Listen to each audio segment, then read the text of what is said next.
Ang kwentong ito ay hango sa totoong buhay.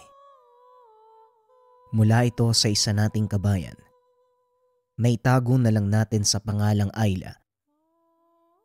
Taong 1992, Mabalat, Pampanga. Bago natin simulan ang kwento, kaunting pagpapaliwanag tungkol sa tampok na lahi ng mga babaylan. Sila ang matagal nang naglahong angkan ng mga tubignon na nirahan sa tabi ng pangpang ng mga ilog. Sinasabing ang mga ito may pagpapala mula sa diwata ng buwan na si Mayari. Meron silang kakayahan na manipulahin ang anumang anyong tubig, mapailog, lawa, batis o kahit tubig sa tapayan. Kilala bilang mahusay na manggagamot ang mga tubignon. Kadalasang ginagamit ng mga ito ang elemento ng tubig sa panggagamot. Hanggang sa ngayon, pangunahing instrumento pa rin ito ng ating mga modernong albularyo. Bagaman matagal nang nawala ang lahi ng mga tubignon, hindi naman naglaho ang legasiya ng mga ito. Lalo na sa Katagalugan, ginagamit pa din ito sa larangan ng panggagamot. Ito ang kakayahang ipapamalas ng ating tampok na karakter. Nang mga panong ito, kasalukuyang nasa edad 15 itong si Ayla, naninirahan sa Maynila. Ngunit tubong Pampanga ang kanyang mga magulang. Tuwing magsasara ang klase, umuuwi ang dalaga sa probinsya para doon magbakasyon. Sa ilang taong pabalik-balik ni Ayla sa kanilang probinsya, ni minsan hindi nito narinig ang kwento tungkol sa kanilang pinagmulan. Nalaman lang ito ng dalaga nang mamatay ang kanyang lolo Dagoy. Nagkataong naroon sina Ayla kasama ang kanyang mga magulang.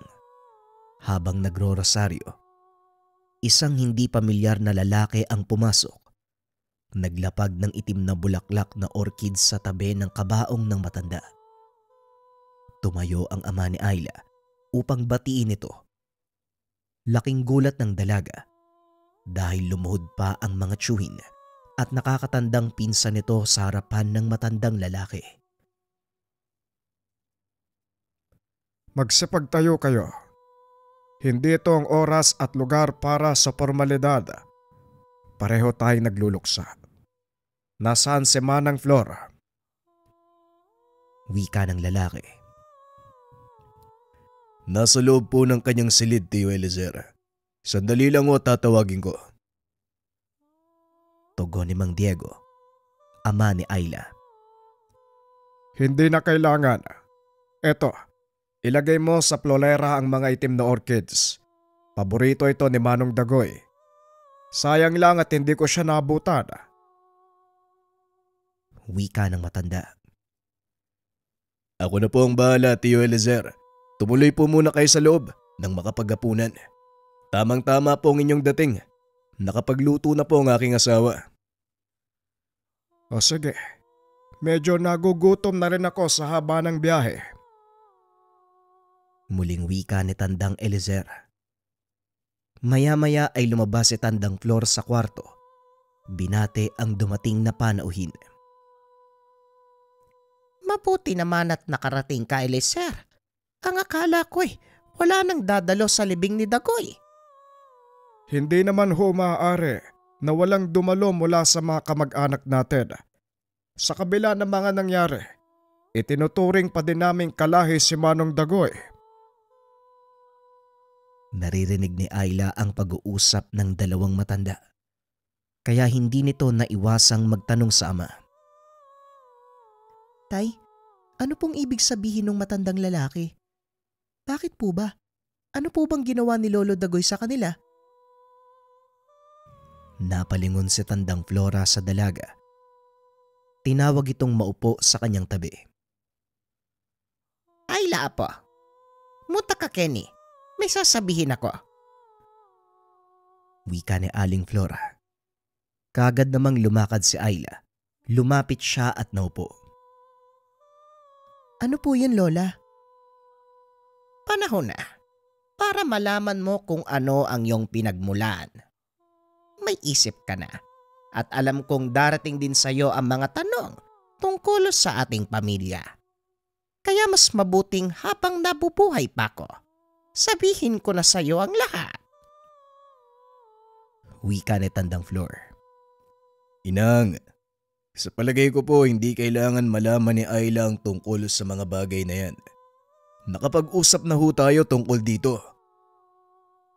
At ano ang gusto mong mangyari? Talikuran ng iyong anak ang kanyang tungkulin, gaya ng ginawa ni Manong Dagoy. Diego, si Ayla lang ang nag-iisang anak na babae sa inyong magkakapatid. Matanda na si Manang Flor at alam mong siya na ang huli sa mga tubignon. Gusto mo bang maputol na lang ng tuluyan ang ating angkan? Wika ni Tandang Eliezer. Hindi naman po sa ganun, tiyo. Pero ayoko lang malagay sa panganib ang buhay ni Ayla. Alam ko ang hirap na pinagdaanan ni Manang at sa palagay ko, hindi ko kakayaning makita si Ayla na nahihirapan. Bakit hindi nating hayaang si Ayla ang magpasya? Apo, ano sa tingin mo? Gusto mo bang marinig ang kwento ng ating pamilya? Tanong ng matanda. Sa palagay ko, wala naman pong masama kung papakinggan ko yung sasabihin ni Lola. Kabilang din po ako sa pamilyang to, kaya karapatan ko pong malaman ang pinagmula natin. Tugon ni Ayla. Hindi mo alam ang sinasabi mo, Ayla. Pero bahala ka. May isip ka na eh. At siguro naman, alam mo kung anong makakabuti sa'yo. Wika ni Mang Diego. Matapos ay lumabas ito ng tahanan, naupo sa kabaong ng ama. Bakit po ganun, Lola? Hindi po ba tanggap ni Tata yung pamilya natin? Hindi naman sa ganon, Apo. Sadyang nag-aalala ang tatay mo dahil totoo naman ang sinasabi niya. Mahirap ang pagdadaanan mo bago ka kilalanin bilang isang punong babaylan. Punong babaylan? Ano po yun, parang manggagamot? Tama, Apo. Ang lahi natin ay tinatawag na tubignon. Hindi tayo taga dito sa Pampanga. Ang sabi ng mga ninuno, tayo ay mula sa probinsya ng Antique. Dinala ng mga dato ang sinaunang tubignon sa bahaging ito ng bansa nang magsimula silang magpalawak ng sakop. Simula nun, dito na nanirahan ang ating angkan hanggang sa kasalukuyan. Ay nakakalungkot lang dahil unti-unti nang nawawala ang kasaysayan, lalo na ang ating mga kakayahan. Tanging mga kababaihan mula sa ating angkan ang maaaring magmana at kailangan mula sa direktang hanay, kagaya mo. Dahil kung hindi, maaaring hindi pagkaloob ng diwatang si Mayari ang kanyang pagpapala. Pagpapaliwanag ni Manang Flor. Pwede niyo po bang ikwento yung buong kasaysayan ng ating angkan, Lola? Para mas maintindihan ko po kung bakit mahalaga na mapangalagaan ang saling lahi natin. Masyadong mahaba ang kwentong yan, Apo. Sigurado ka bang handa kang makinig? Oo naman po, Lola. Nasa lamay po tayo ni Lolo Dagoy at alam kong bawal matulog. Kaya mas mabuti pang makinig na lang ako sa kwento nyo. O sige, halika doon tayo sa kabilang bahay at may papakita ako sa iyo. Eliezer, sumunod ka dahil kakailanganin ko ang kaalaman mo sa pagbabasa ng mga sinaunang kasulatan. Pag-uusap ng dalawa. Hiwalay ang tahanan ni Tandang Flor sa bahay na pinaglalamayan ni Mang Dagoy. Dahil na din sa kanilang tradisyon na ang pinuno ng kanilang angkan ay dapat nakatirang mag-isa sa bukod na tahanan. Ito ang unang pagkakataon na makapasok ng tahanang iyon si Ayla. Kaya naman manghang-mangha ito nang makita ang loob ng tahanan. Aba, mahabang panahon na. Hindi ko na gagamit ang aking kakayahan sa pagbabasa ng sulat ng mga batala. Hindi ko lang alam kung kakayanin ko pang gawin yon ng matagal, Manang Flor. Wika ni Tandang Eliezer. Hindi mo naman kailangang basahin lahat. Yung mahalagang kaganapan lang at yung mahalagang bagay upang maunawaan ni Ayla ang lahat. Wika ni Tandang Flor. Naupo si Ayla sa sahig. Inilatag naman ni Tandang Eliezer ang mga lumang kalatas na gawa sa kawayan. Mahigit 500 taon na ang mga kalatas na yan, iha. Simula pa sa mga ninuno natin. Ito ang isa sa mga kayamanang pinakaiingatan ng ating angkan. Hindi ito maaaring mapunta kahit kanino dahil ito ang dugong dumadaloy sa ating kaugatan. Nakapaloob sa mga kalatas na ito ang sekreto kung bakit tayo kinilala bilang isa sa pinakamakapangyarihang babaylan sa bansa. Pagpapaliwanag ni Manang Flor. Kung handa ka na, Ayla, sisimulan ko ng pagbabasa. Makinig kang mabuti, iha. Wika ni Tandang Eliezer. Ang mga sumusunod ay batay sa pagsasalaysay ni Tandang Eliezer. Nagsimula ang kasaysayan ng kanilang angkan sa paglalakbay ng mga sinaunang Filipino. Mula sa bansang Borneo, lulan ng mga naglalakihang Karakoa. Binagtas ng mga ito ang mapanganib na karagatan hanggang sa marating nila ang kapuluan ng Hampik. Sa pamumuno ng isang makapangyarihang raha, nagawa nilang magtatag ng isang matagumpay na banwa. Sa pagtagal ng panahon, tuluyang dumami ang ating mga ninuno. Kinakailangang lumisan ng ibang pangkat. Hinati ng pinunong raha ang kanyang mga sakop. Ang ilan ay nanirahan sa karatig pulo ng Guimaras. Samantalang ang iba, sinakop ang isla ng Masbate, Romblon at Cebu. Samantalang ang ilan sa mga datu, nagpa siyang maglayag paakyat ng Palawan hanggang sa marating ng mga ito ang malawak na kapuluan ng Luzon. Sa pamumuno ng isang dakilang lakan, itinatag ng mga ito ang Kalakang Maynila bilang pangunahing lungsod. Ang ilan sa mga pinuno ay nagpa siyang palawakin ang kanilang sakop hanggang sa marating ng mga ito ang malawak na pangpang ng ilog. At doon nagsimulang magbuo ng komunidad. Kasama ng mga ito ang angkan ng mga babaylang Tubignon.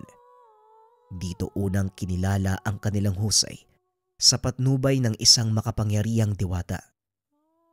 Nagagawa nilang manipulahin ang pagtaas at pagbaba ng tubig. Mula sa angkan nila Tandang Flor, ang unang babaylang pinagkalooban ng makapangyarihang gamit. Ito ay ang tungkod ng tubig. Sa loob ng maraming taon, ipinasa pa sa ito sa mga nagiging pinuno hanggang sa dumating ang panahon ni Tandang Flor. Balik tayo sa kasalukuyan. Ang tungkod ng tubig ang dahilan kung bakit hindi pwedeng mawala ng pinuno ang ating angkan. Marami ang naghahangad na makuha ito at sa oras na mapunta sa maling kamay, magkakaroon ng malaking sakuna. Wika ni Tandang Eliezer. Matanong ko lang po, nasan po yung tungkod ng tubig? Matagal mo na itong nakikita, Ayla. Hindi mo lang nalalaman. Kung natatandaan mo, palagi kong pinapakuha sa iyo ang aking tungkod. Wika ni Tandang Flor. Biglang nanlaki ang mga mata ng dalaga dahil natatandaan niyang pinaglalaroan niya ito noong nasa edad 5 taong gulang pa lamang siya. Madalas niya itong kinukuha sa tabi ng matanda. Naglalakad na tila ginagaya ang pamamaraan ng paglakad ni Tandang Flor. Yung itim na kahoy, Lola? Yung may nakasulat na hindi ko maintindihan? May waga po pala yun? Tama ka, Ayla. Yun mismo. At ikaw lang ang tanging nakakahawak nun. Walang ibang maaaring humawak ng tungkod dahil matutunaw ito at mag-aan yung tubig. Kung gano'n naman po pala, Lola, wala tayong dapat ipag-alala. Wala naman po palang pwedeng ibang humawak, di ba? Oo, tama ka. Pero tatandaan mo, Ayla, hindi lang si Manang Flora nag-iisang pinunong babaylan ng Tubignon. Marami ang makagaya niya. At ang ilan sa kanila ay umanib na sa kasamaan. Naghahangad ng higit na kapangyarihan kaysa tamasahin ng kapayapaan. Sila ang mga taong dapat mong iwasan. Wika ni Mang Eliezer. Paano ko po malalaman kung sino sila? Malalaman mo pagsapit ng libing ng lolo Dagoy mo. Ang itim na orchids ay para sa kanila. Huwag na huwag kang lalapit sa bulaklak na yon dahil tatanggalin nito ang anumang likas na kakayahan mo bilang Tubignon. Pagpapaliwanag ni Tandang Eliezer. Bilang isang tagapagmana, may likas kang kapangyarihan mula kay Diwatang Mayari, ang Diwatang Gabay ng Buwan. Siya din ang nagbibigay ng kapangyarihan nating mga Tubignon. Hindi mo pa natutuklasan ang lahat, Ayla. Pero isa sa mga kakayahan mo ay magpagaling gamit ang tubig. Wika ni Tandang Flor. Matapos maikwento ang lahat, binilinan ng dalawang nakakatanda ang dalaga na huwag itong pagsasabi kahit kanino. Bukas makalawa, ililibing na ang lolo Dagoy mo. Paniguradong darating ang isa sa mga sinasabi kong tao na naghahangad ng kapangyarihan ng tungkod. Si Don Prado at ang anak nitong si Luciana. Sino po si Luciana? Kagaya mo, si Luciana din ay tagapagmana ng kanilang angkan. Mas nauna kaysa sayo. Matagal na nilang pinaghahandaan ang pagkuha ng tungkod mula sa ating pangangalaga. Higit na mas mataas ang kaalaman niya kumpara sa'yo, Ayla. At masyado nang maiksi ang panahon para paghandaan pa ang kanilang pagdating. Kaya nagpakuha ako kay Lolo Eliezer mo ng mga itim na orchids para hindi sila makalapit sa mismong kinaroroonan ng tungkod. Pero Lola, nasan po ba kasi yung tungkod? Sa ngayon, hindi ko pwedeng sabihin sa'yo. Maraming tenga ang lupa at maaaring minamanmanan tayo ng mga tauhan ng kalaban. Pwedeng isa sa mga taong nakikiramay, pakawala ng partido ni Don Prado. Makapangyarihan siyang tao, kaya naman maraming koneksyon sa paligid. Wika ni Tandang Flor. Hindi na namilit pa si Ayla. Bumalik ang mga ito sa burol.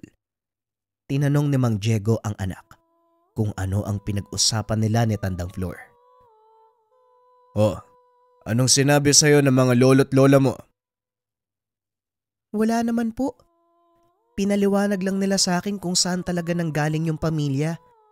Alam niyo po ba, hindi talaga tayo taga Pampanga? Oo, pero ang pamilya natin ang isa sa mga naunang nanirahan sa lugar. Kaya parang tayo na din ang pundasyon ng bayang ito. Wika ni Mang Diego.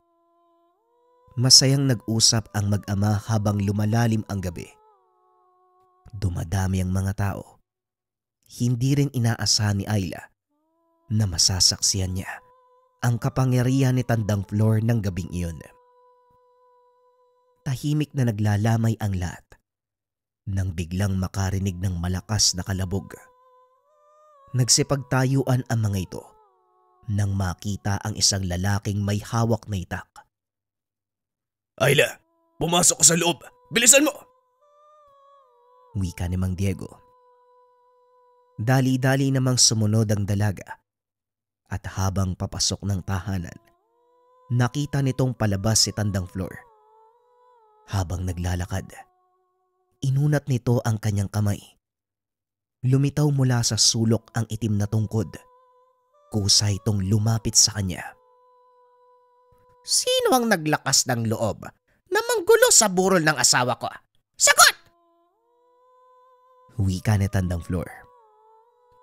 Sa wakas, lumabas ka ring mangkukulam ka. Anong ginawa mo sa asawa ko? Bakit napuno ng tubig ang tiyan niya? Sa inyo lang siya lumapit para magpagamot ah. Wika ng lalaki. Huminahon ka, Berting. ilapag mo yung itak. Pag-usapan natin ng maayos. Sabihin mo sa amin, ano ang nangyari sa asawa mo? Wika ni Tandang Eliezer. O ikaw, huwag kang makikialam dito ha. Kung hindi dahil sa kapatid mo, hindi sana magkakasakit ang asawa ko. Tugon ni Berting. Hindi naman nagsasalita si Tandang Flor. Hinayaan nito na si Tandang Eliezer ang makipag-usap.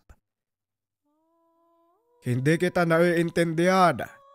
Ipaliwanag mo ng mabuti kung anong kasalanan sa'yo ng kapatid ko. Nagpunta dito yung asawa ko para magpatingin. Pero nung pauwi na siya, imbis na bumuti yung lagay, lalo pang napasama. Hanggang kaninang umaga, tuluyan nang namaga yung tiyan niya eh. Hindi na makatayo, punong-puno ng tubig ang katawan ng asawa ko. Wika ni Mang Berting. Nang marinig ang paliwanag ng lalaki, saka pa lamang nagsalita si Tandang Flor. Nang magpunta ang asawa mo sa akin, hindi ganon ang kanyang kondisyon.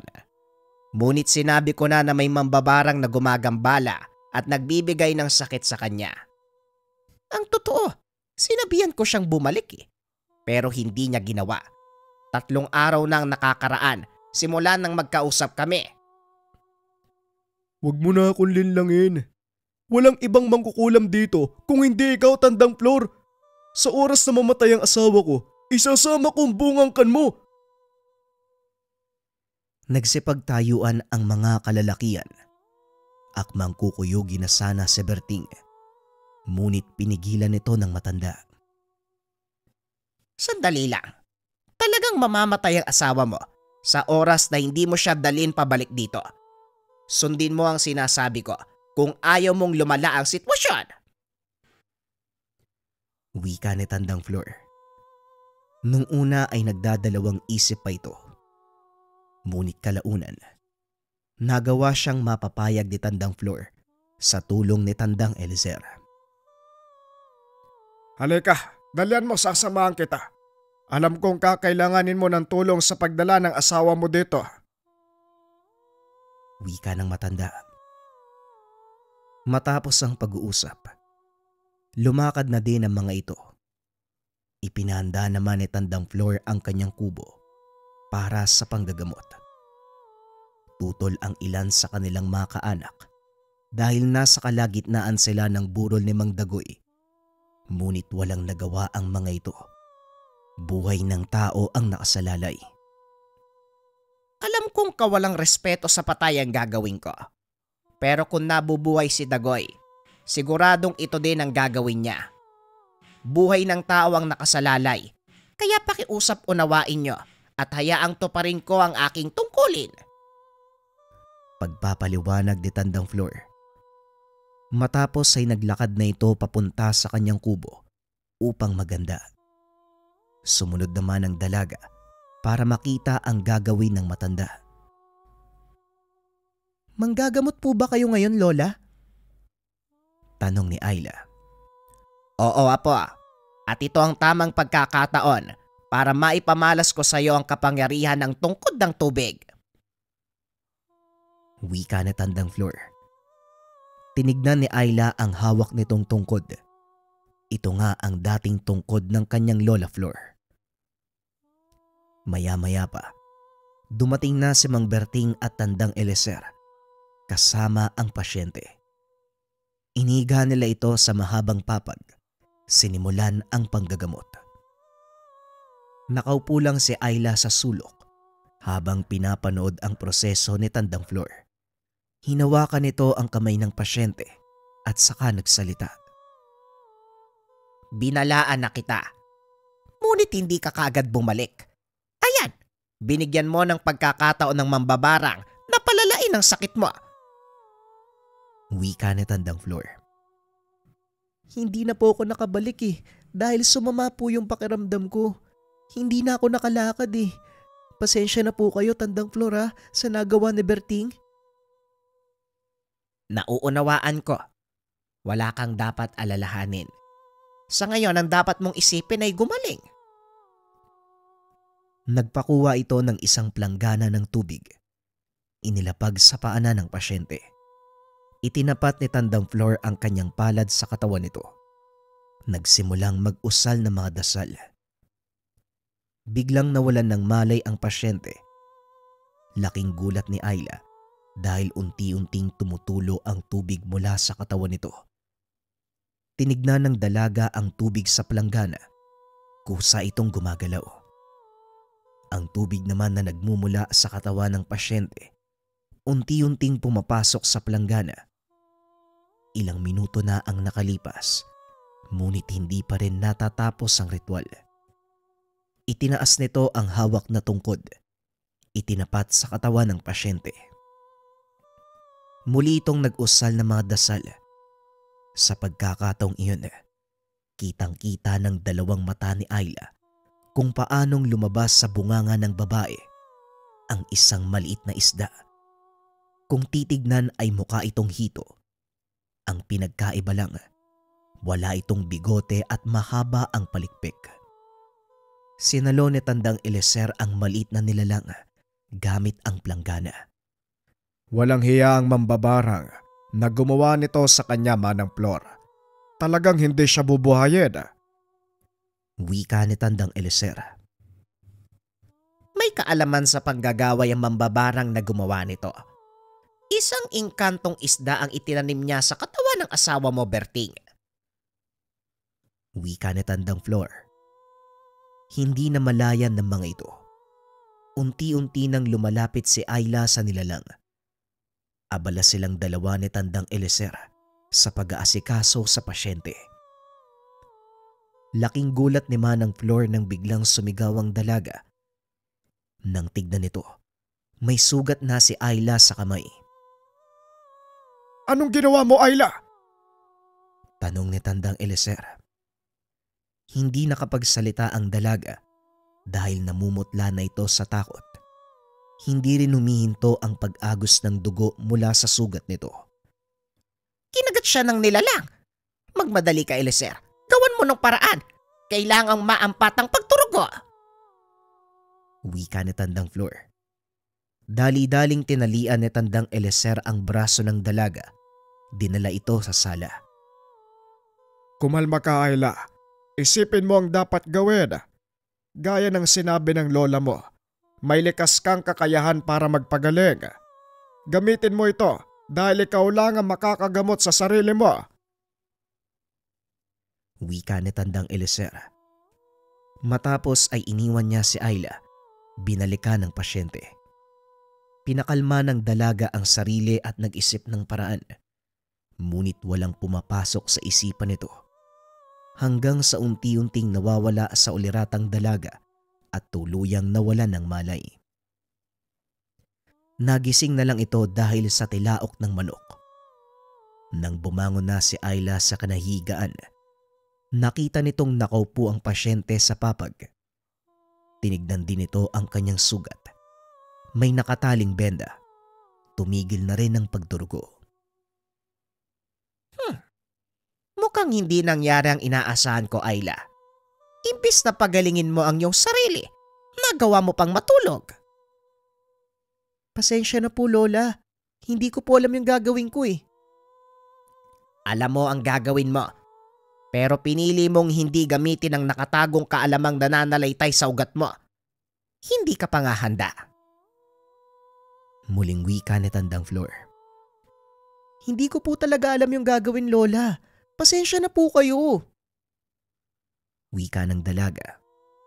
Hinawakan ito sa ulo ng matanda at muling nagsalita. Huwag mo nang alalahanin yon.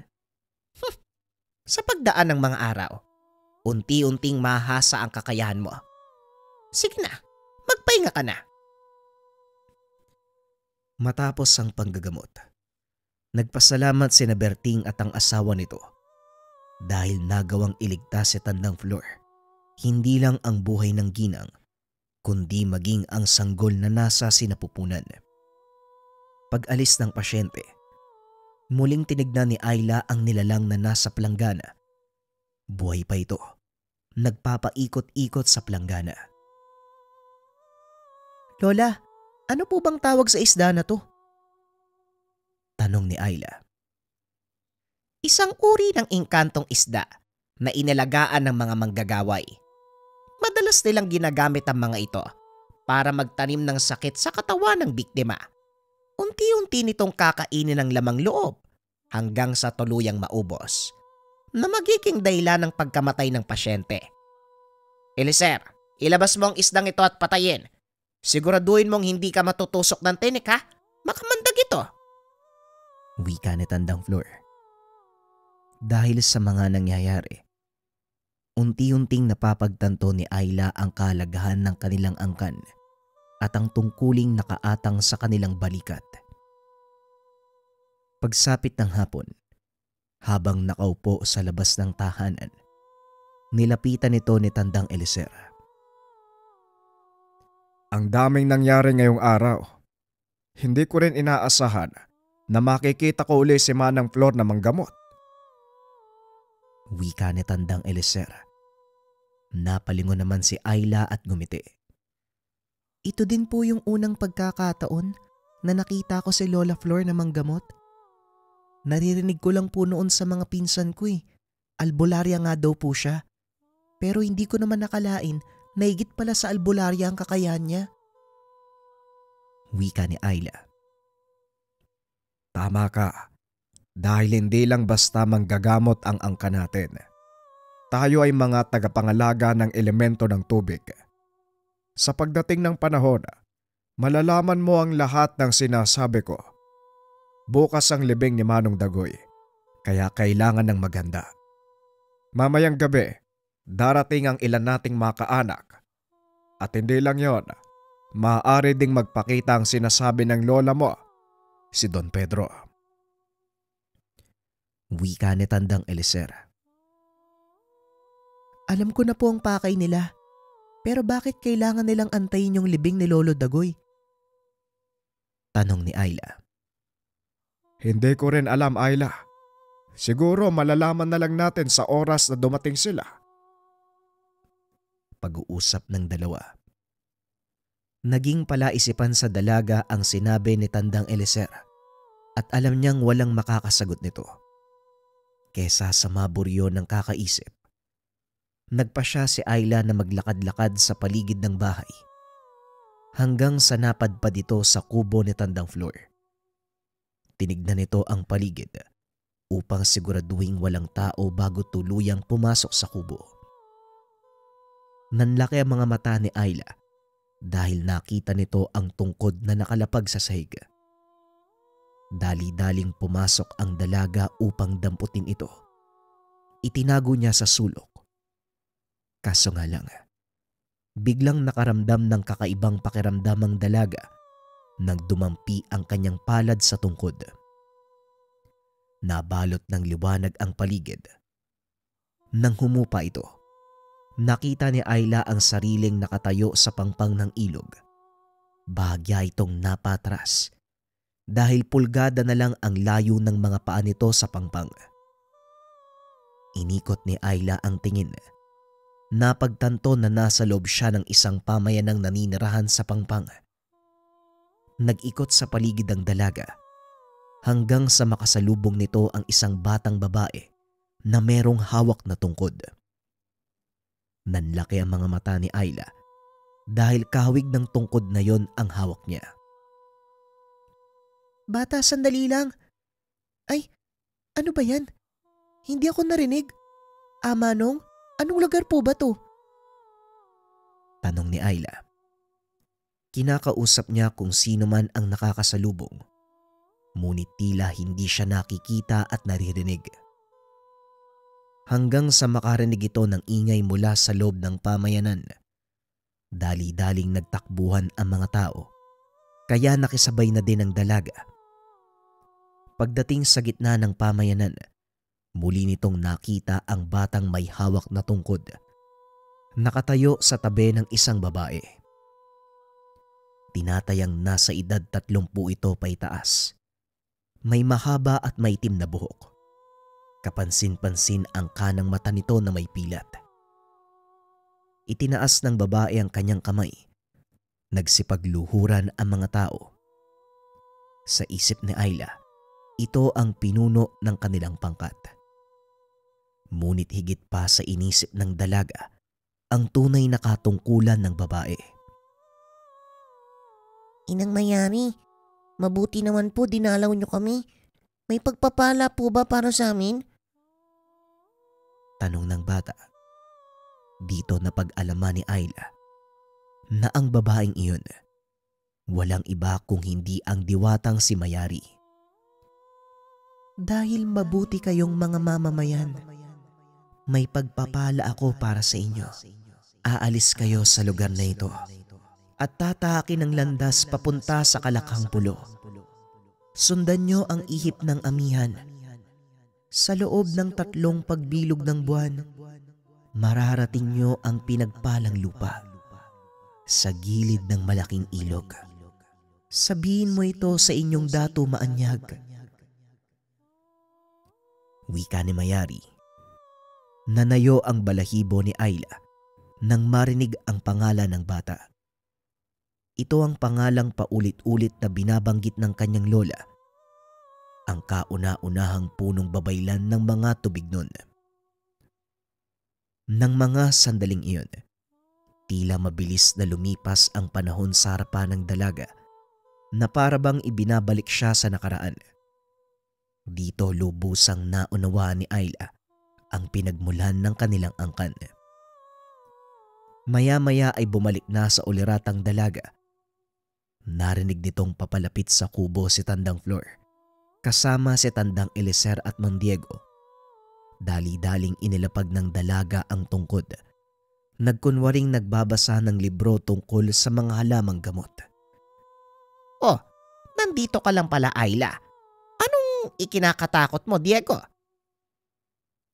Bakit po, tay? Ano po bang nangyayari? Eto kasing tatay mo biglang nataranta. Ang sabi niya, may kung anong humila sa'yo papasok sa butas. Hindi niya naman matukoy kung anong uri ng butas. Kaya hinanap ka namin sa buong paligid. At gaya ng inasahan ko, nandito ka nga sa loob ng aking kubo. Kitang-kita ko sa panaginip, anak. May 2 malaking kamay ang humila sa'yo papasok sa isang lagusan.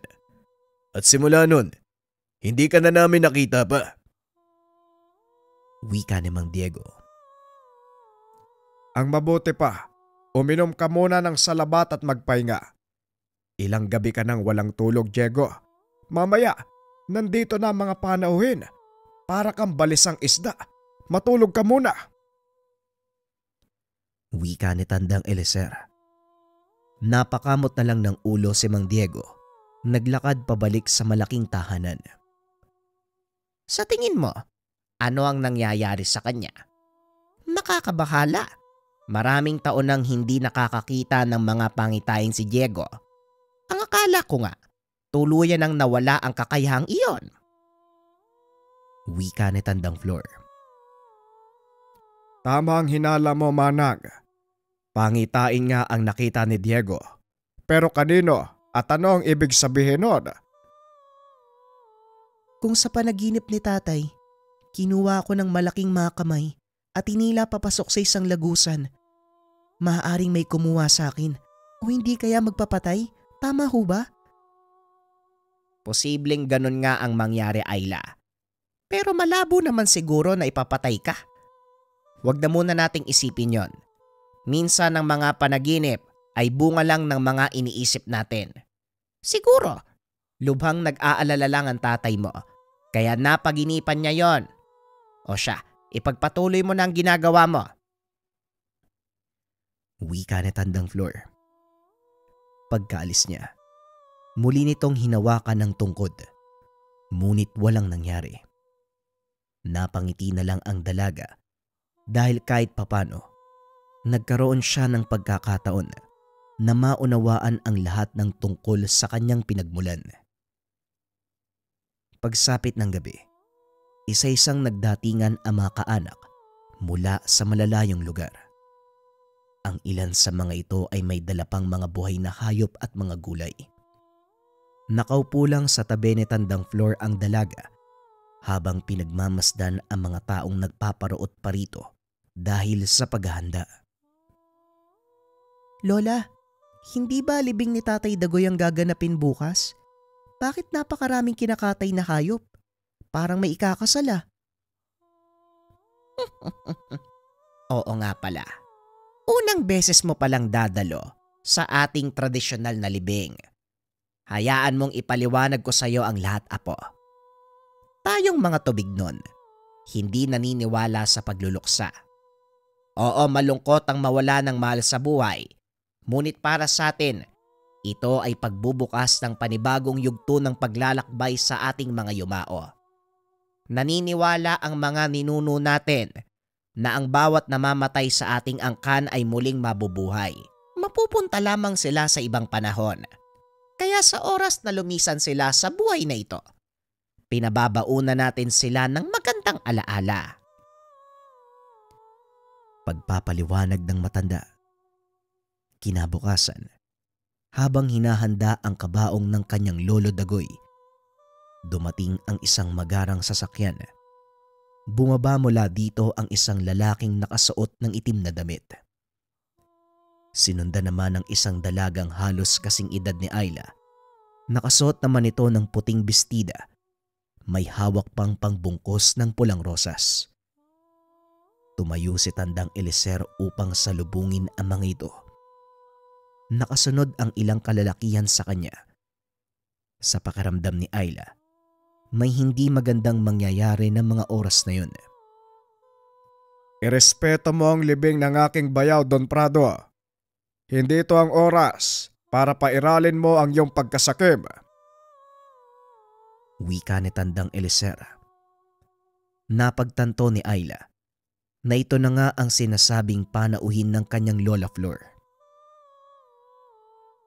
Hindi kami naparito para kunin sa inyo ang tungkod. Naging malapit na kaibigan si Tandang Dagoy para sa akin. May ilan kaming hindi pagkakaunawaan na pinalampas ko na. Kaya wala na akong dahilan para manggulo. At isa pa, kahit anong gawin nyo, mapupunta sa amin ang tungkod ni Mayari. Lalo pat wala nang susunod sa hanay ni Tandang Flor. Wika ni Don Frado. Biglang nag-init ang ulo ni Ayla. Akmang tatayo na sana ito nang harangin siya ng ama. Huwag kang makisali, Ayla. Hindi pa ito ang takdang oras para magpakilala ka. Pero nakakainis po sila, tay. Wala kang magagawa. Kaya hayaan mo na lang si Tio Eliezer ang kumausap sa mga yan. Darating ang takdang panahon para sa iyo, anak. Kaya mag-antay ka lang. Wika ni Mang Diego. Bagay na sinang-ayunan ni Tandang Flor. Tama ang iyong ama, apo. Sa ngayon wala kang magagawa. Hindi mo kakayanin si Luciana. Mas nauna siya sa iyo pagdating sa antas ng kakayahan. Wala ka pang nasisimulan, kaya wala kang laban sa kanya. Wika ni Tandang Flor. Lingid sa kalaman ng mga ito, na napansin ng dalagang kasama ni Don Prado ang ginawa ni Ayla. Naglakad ito papunta sa kanya. At nang makalapit na, ngumiti ito ng nakakaloko sa dalaga. Mukhang ngayon lang kita napansin ah. Bago ka lang ba dito? Tanong ng dalaga. Oo, ngayon mo lang ako nakita dito. Kaya namnamin mo na.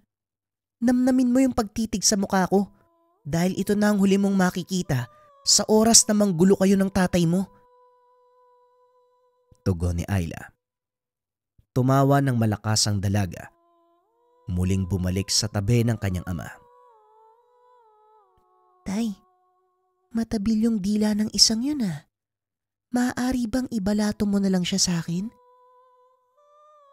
Wika nito sa lalaki. Darating tayo dyan. Sa ngayon, igalang muna natin ang burol. Wala kang gagawin, Luciana. Hindi tayo naparito para maggulo. Sige na. Ilapag mo na sa kabaong ang dala mong rosas. Nang makalis na tayo, marami pa akong gagawin. Tugon ng lalaki. Naglakad ang dalaga papunta sa kabaong ni Mang Dadoy. Akmang ilalapag na nito ang bulaklak. Nang biglang may kung sinong nagsaboy ng tubig sa kanya. Sino? Sinong walang yang may gawa nun? Tanong ng dalaga. Walang sumagot sa mga kaanak ni Tandang Flor. Ngunit nang lingunin si Ayla, wala na ito sa kinaupuan. Laking gulat ng mga nakakatanda dahil nakita itong nakaharang sa daanan palabas habang hawak ang tungkod ng tubig. Ang ayoko sa lahat, binabastos ang lolo Dagoy ko. Pagbabayaran mo yung ginawa mo. Ayla, apo, anong ginagawa mo? Bakit mo hawak ang tungkod? Ibigay mo sa akin yan bago pa may mapahamak. Hindi mo na siya mapipigilan, Manang. Tignan mo ang kanang mata ni Ayla. Kahalintulad na ito ng mata ni Mayari. Mahabaging batala. Delikado ito. Mga kasama, siguraduhin hindi mababasa ang kabaong ni Manong Dagoy. Dalhin niyo ito sa loob ng tahanan. Wika ni Tandang Eliezer. Alam nila na hindi na mapipigilan si Ayla dahil pinangunahan na ito ng galit. Isang nagmamagaling. Sigurado ka bang kaya mong gamitin ang tungkod na yan? Wika ni Don Prado. Umalis ka na, Prado. Kung mahal mo pa ang buhay mo. Wala na sa amin ang makakapigil pa kay Ayla. Tignan mong maigi ang kanyang mga mata. Wika ni Tandang Flor. Tinignan ito ni Don Prado. Napagtanto. Nakalintulad na ito ng mata ng diwatang si Mayari. Sa mga hindi nakakalam, ang kanang mata ng diwatang si Mayari, napinsala sa laban nila ni Apolaki, ito ang nagkaroon ng mahabang pilat at nabulag ito. Bahagyang umatras si Don Prado nang mapagtanto ang sinasabi ni Tandang Flor. Ngunit hindi nakinig sa kanya si Luciana. Walang niya ka? Sino ka sa palagay mo? Hindi porket hawak mo ang tungkod, kaya mo nang gamitin yan laban sa akin. Nagkakamali ka ng binangga. Wika ni Luciana. Akmang magtataas na ito ng kamay nang biglang ikumpas ni Ayla ang tungkod. Sumaboy sa dalaga ang tubig na nasa malaking tapayan. Huwag ka masyadong ambisyosa. Hindi ka karapat dapat na pag-aksaya ng lakas. Umalis na kayo. Matuto kayong gumalang sa libing ng may libing. At kung hindi pa rin kayo makikinig, pasensya na lang tayo. Dahil baka lunurin ko na kayo sa sarili niyong mga tubig. Wika ni Ayla. Dali-daling lumabas ang mag-ama sa bakuran. Pinagtawanan ng palihim ng mga tao ang dalawa. Lalo na si Luciana na basang-basa ng pinaghugasan ng pinggan. Ibinaling naman ng mga nakakatanda ang atensyon kay Ayla. Nagtataka ang mga ito kung paano niyang nagamit ang kapangyarihan ng tungkod. Kahit hindi pa ito lubusang itinuturo sa kanya ni Tandang Flor. Saan mo natutunang gamitin ang tungkod, Ayla? Tanong ng matanda. Hindi ko rin po alam, Lola eh. Kusa na lang pong lumitaw sa kamay ko nung makaramdam ako ng matinding galit. Tugon ni Ayla. Patunay lang ito na ikaw nga ang susunod na tagapagmana ng tungkod na yan. Mabuhay ang susunod na pinuno ng mga tubig doon. Ito ang isa sa mga dahilan ng pagdiriwang, apo. Ang kaganapan ng iyong tungkulin bilang tagapaghalili ko. Masaya ko tuluyan mong tinanggap ang pangalaga sa tungkod. O siya, maghanda ka na. Malapit na nating iatid si Lolo Dagoy mo sa kanyang huling hantungan. Wika ni Tandang Flor. Naidaos naman ng maayos ang libing ni Mang Dagoy. Pagkatapos ng okasyon, kinausap ang dalawang matanda. Siguradong nanggagalaiti na si Don Prado. Babalik sila. Yon ang kailangan nating pagandaan. Hindi ko po alam. Pero sa palagay ko, kaya ko silang harapin. Hindi, Ayla. Ako ang haharap sa kanila dahil nasa akin pa ang katungkulan. Hindi pa napapanahon para gamitin mo ang kapangyarihan ng tungkod. Pero Lola, nakita niyo naman po yung ginawa ko, di ba? Huwag nang matigas ang ulo. Hindi mo alam ang kayang gawin ni Luciana. Hindi lang niya magamit ang kakayahan dahil sa itim na orkidyas na nakapaligid sa bakuran. Pero sa oras na mawala ang bisa nito, hindi mo alam kung ano ang magagawa niya sa'yo. Wika ni Tandang Flor. Hindi na namilit pa si Ayla dahil nakita nitong galit ang lola. Ilang araw matapos ang libing, nagsipag-uwian na ang ilang kaanak. Ngunit nagpaiwan si Tandang Eliezer dahil alam nitong kakailanganin ang tulong niya sa lugar. Ilang araw pa ang nakalipas. Walang paramdam mula sa panig ni Don Prado. Nakampante ang dalagang walang mangyayari sa kanila, kaya nagpa siya itong pumuslit para maligo sa ilog. Nang mga oras na yun, magkakasama silang magpipinsan, masayang naliligo. Nang biglang mapansin ng dalaga, unti-unting tumataas ang tubig sa ilog. Dali-daling umahon ang mga ito. Sakto lang na nakakyat sila sa pangpang nang biglang rumagasa ang tubig mula sa kabundukan. Alam ni Ayla na hindi ito pangkaraniwan dahil wala namang naiulat na pag-ulan. Maganda rin ang panahon kaya imposibleng magkaroon ng biglaang pagbaha. Inaya nitong umuwi ang mga pinsan. Ngunit nang papauwi na ang mga ito, humarang sa kanilang dadaanan si Luciana. Hindi ka din nag-iingat. Ang lakas ng loob mong lumabas ng bakuran niyo sa kabila ng ginawa mo sa akin. Wika ni Luciana. Alam kong darating ka, pero ang malaki mong pagkakamali, nandito ko pa rin sa teritoryo ko. Tugon ni Ayla. Inikot ni Luciana ang tingin sa paligid. Nakita ang itim na orkidyas na nakasabit sa mga puno. Talagang tuso ka. Pero sa tingin mo, mapipigilan pa ng mga itim na orkidyas na yan ang gagawin ko sa'yo? Wika ni Luciana. Naglabas ito ng patalim at inundayan ng saksak si Ayla. Nagawang makailag ng dalaga, dahilan para mahulog ito sa bangin.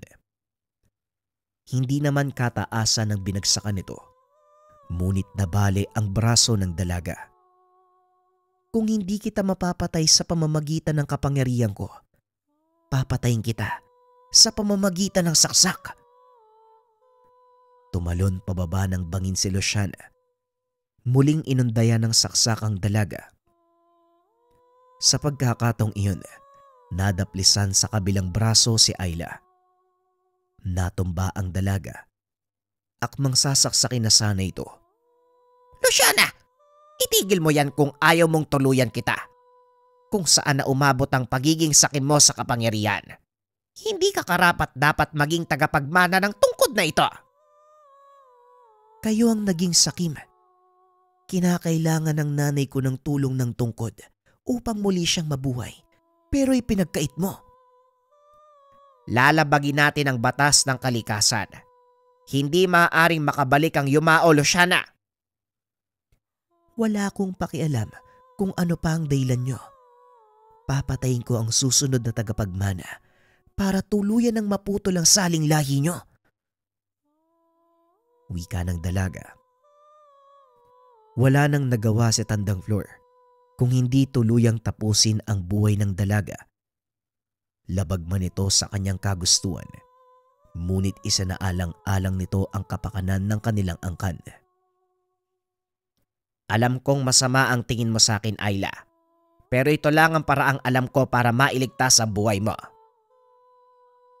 Wika ni Tandang Flor. Matapos ang pangyayari, umalis si Ayla sa lugar. Hindi nito matanggap na nakapatay ng tao si Tandang Flor. Kinausap naman ito ni Tandang Eliezer, ngunit buo na ang pasya ng dalaga. Pasensya na ho kayo, pero hindi ko tatanggapin ang katungkulan bilang tagapangalaga ng tungkod kung hahantong sa pagkitil ng buhay ang lahat. Wika ni Alicia. Malugod itong tinanggap ng mga nakakatanda. Pumunta si Ayla sa Maynila kasama ang magulang. Hindi na ito muling bumalik sa kanilang probinsya. Sa paglipas ng panahon, wala nang naging balita ang dalaga tungkol sa kanyang Lola Flor. Nang muli itong dumalaw sa lugar, napag-alaman nito, namatay na ang matanda. Dinala sa kanyang hukay ang tungkod. Walang nakakaalam kung saan eksaktong inilibing ang katawan. Para kay Ayla mas mabuti na ang ganito nang wala nang mabulag pa sa kapangyarihang taglay ng tungkod ni Mayari, ang tungkod ng tubig. Maraming salamat sa pakikinig ng ating kwento mga kabayan. Kaunting katanungan para sa inyo mga kabayan. Kung sakali ba na kayo yung pinili, example, kayo yung piniling tagapagmana ng tungkod ng tubig, tungkod ng kidlat o apoy, pero ganito rin yung sitwasyon. Kumbaga, maraming maghahangad ng kapangyarihan, tapos patuloy mong poprotektahan ng gamit. Tatanggapin mo ba yung katungkulan? O hahayaan mo na lang na ilibing yung gamit para hindi na makita ng ibang tao? Anong gagawin nyo mga kabayan? Share nyo naman sa comment section natin, maligaya kung babasahin yan. Muli, maraming salamat sa pakikinig ng ating kwento at sana panoorin nyo ang susunod na video. Paalala, ang susunod na kwento ay isang bagsak na kwento. Sana maintindihan. Ang kwentong ito ay hango sa totoong buhay. Mula ito sa isa nating kabayan na itago na lang natin sa pangalang Anghel. Taong 1991, probinsya ng Aklan. Kapag binato ka ng tinapay, ibalik mo ito ng higit pa sa bilang ng binato sa'yo. Ito ang mga kasabihang naging pundasyon ng ating tampok na tauhan, si Anghel.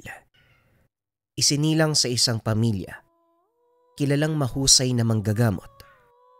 Tubong sikihor ang ama ng binata. Samantalang ang ina naman ay mula sa probinsya ng Cebu. Namuhay ang mga ito ng matagal sa probinsya ng Siquijor bago tuluyang lumipat sa karatig probinsya ng Romblon. Sa kasamaang palad hindi umayon sa kanila ang swerte dahil walang makitang hanap buhay ang ama ng binata sa lugar. Bagaman may kaalaman sa panggagamot, hindi nito ginamit ang kakayahan para kumita ng pera. Dahilan ng ama ni Anghel, ang kakayahang taglay niya ay para makatulong sa iba at hindi para sa pansariling kapakanan.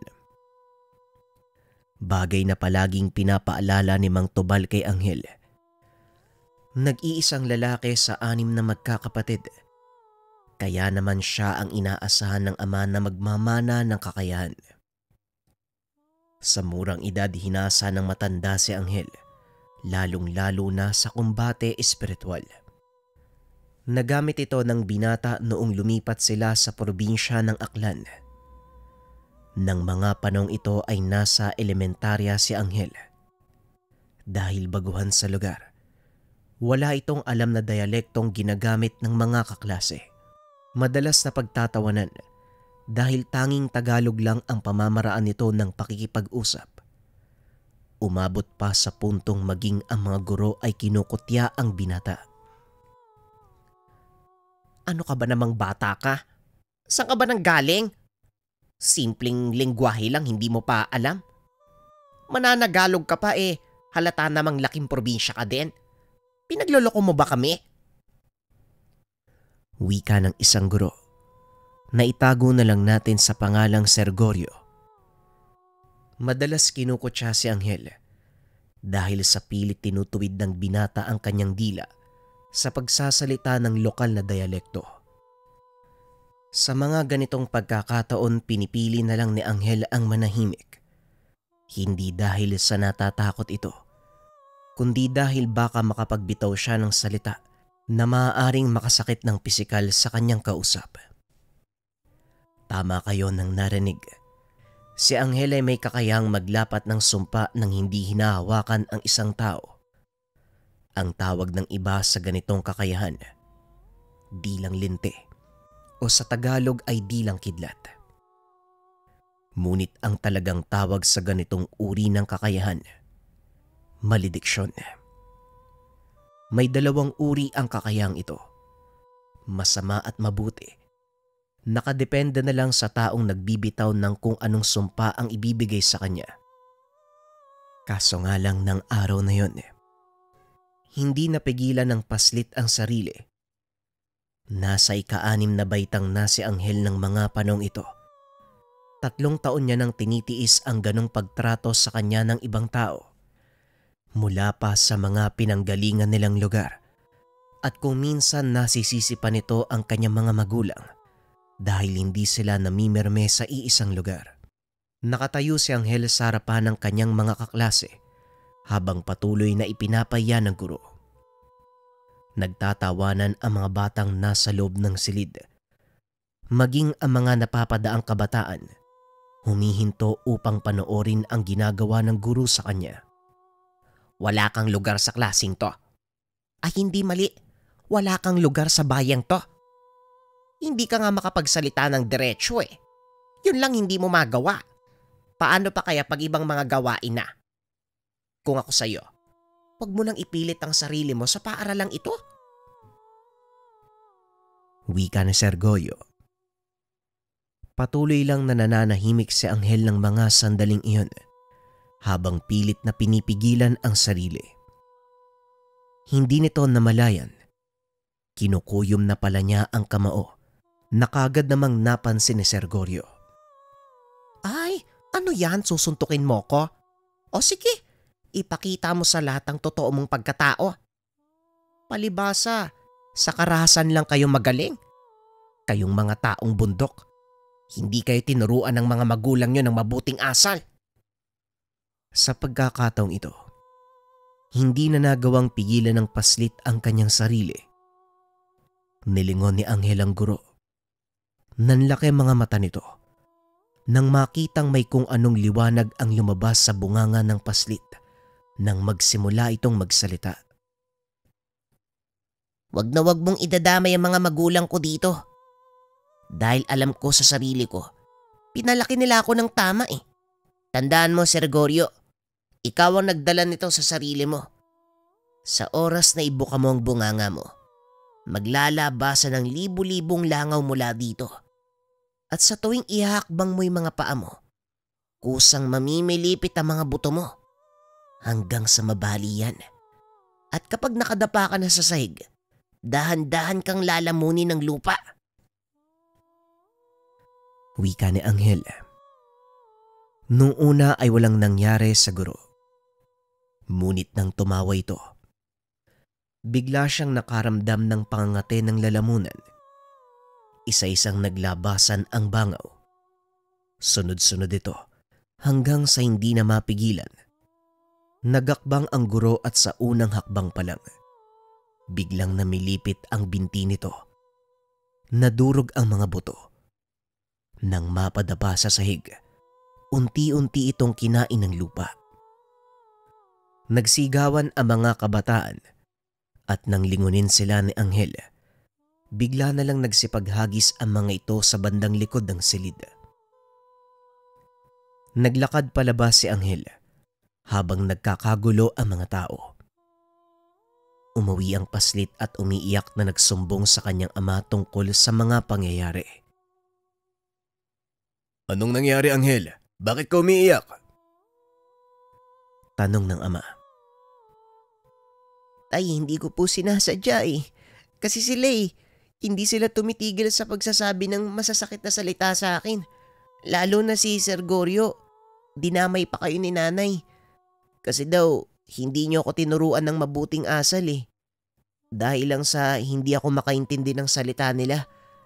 Ganong kasakit ng mga salita yung sinabi nila tungkol sa inyo eh. Sabihin mo sa akin, anong ginawa mo? Tanong ni Mang Elias. Hindi ko po sinasadyang mapatay si Sir Goryo eh. Gamit po yung kakayahan ko. Kinain po siya ng lupa, tay. Parang binuhusan ng malamig na tubig si Mang Elias ng mga sandaling iyon. Dali-dali itong nagpunta sa bayan at sinadya ang paaralan. Nakita nito ang nagkakagulong mga magulang. Maging ang kapulisan ay naroon na sa lugar. Walang nakapagsabi ng totoong nangyari dahil hindi naman nila nakita ang ginawa ni Anghel. Maging ang mga kaklase nito, hindi rin maalala ang nangyari. Nakahinga ng maluwag si Mang Elias nang malamang hindi ito napansin ng lahat. Dali-daling umuwi ang ama at kinausap ang ina ni Anghel. Marta, nangyari na ang pilit kong iniiwasan. Nagamit ni Anghel ang kanyang kakayahan. Mabuti na lang, walang nakapansin sa anak natin. Wika ni Mang Elias. Ano nang gagawin natin ngayon yan, Elias? Hindi may tatago ni Anghel ang kakayahan niya habang buhay. Darating ang panahon, hindi may iwasan ng anak mo ang ganitong pangyayari. Sa ngayon hindi pa ito ganong kalakas, pero nagawa niya ng pumatay ng tao. Ano pa kaya kung tuluyan ng maging ganap ang kakayahan niya? Tugon ni Aling Marta. Hindi ko nahahayaang mangyari yon.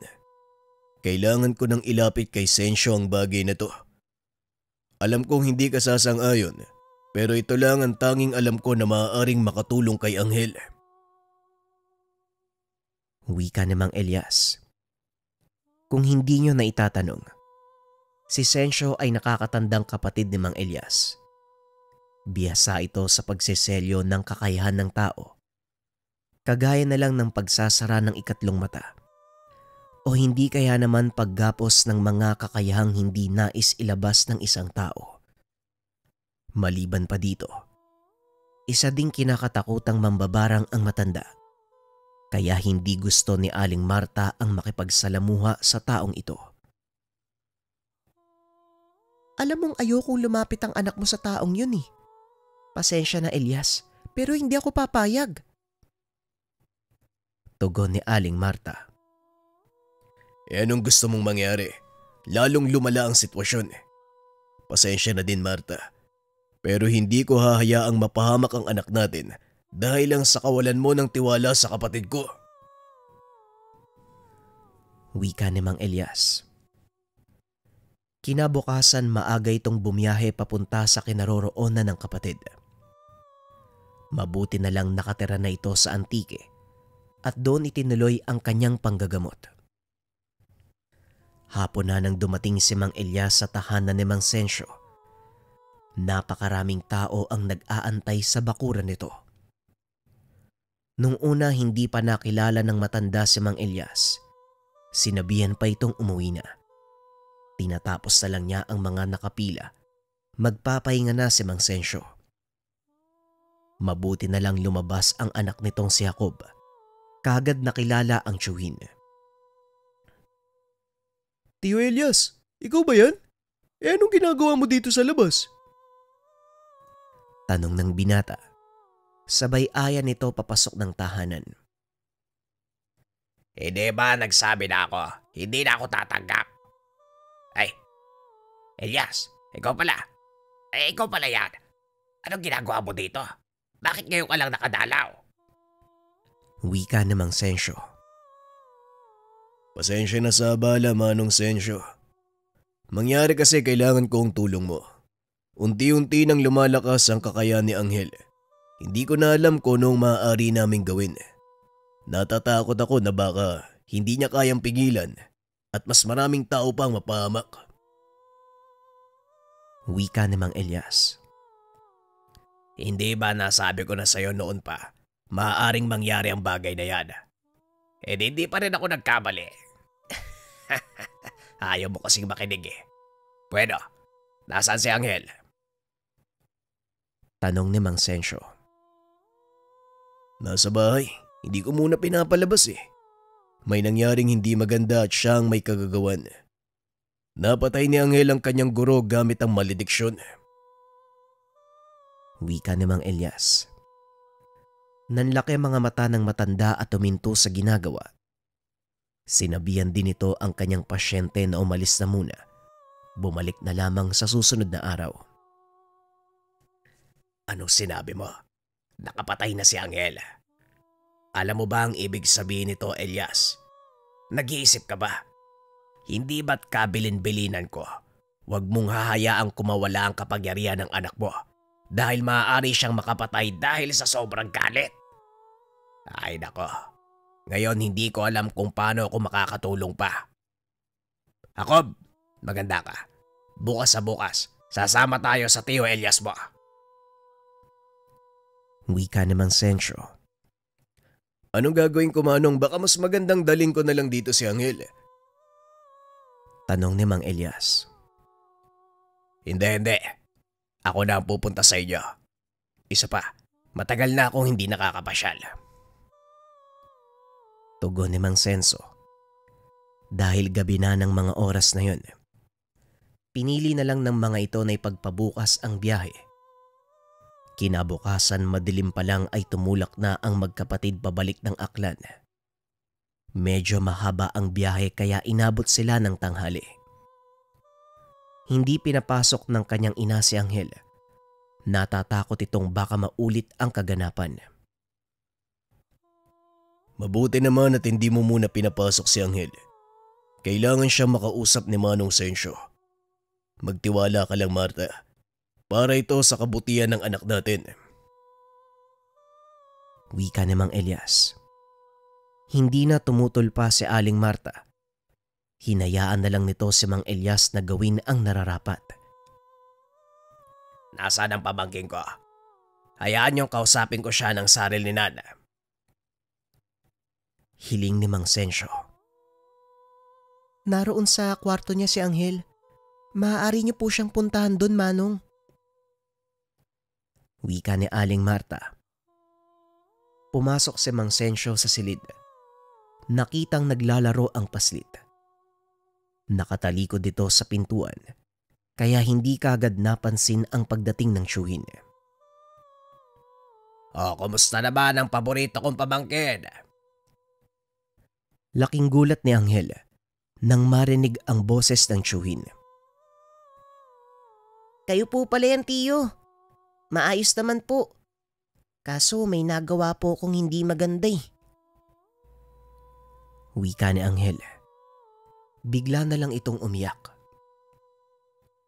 Ikaw naman Huwag mo munang isipin yung mga bagay na yon. Ang mahalaga, nasa maayos kang kalagayan at isa pa, kasalanan din yon ng mga taong nasaktan mo.